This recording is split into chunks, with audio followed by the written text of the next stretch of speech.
ఒకసారి నానాసాహెబ్తో యోగాభ్యాసం చేయు సాధకులు ఇరువురు షిరిడీకి వచ్చారు. వారు యోగశాస్త్ర గ్రంథములన్నీ పఠించిరి. పతంజలి యోగశాస్త్రములు చదివినను అనుభవం లేదు.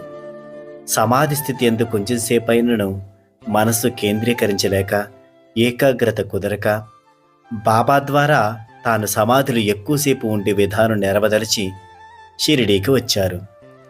అతి సామాన్యుడైన బాబా ఉల్లిపాయతో రొట్టె తినట చూచి, రుచిలేని రొట్టెను పచ్చి ఉల్లిపాయతో తినువాడు నా కష్టాల్ని ఏమి తీర్చగలడు అని తన మనస్సును తలంచెను. తదుపరి బాబా దర్శనానికి వచ్చిన నానాని ఆ సాధకుడు చూచి,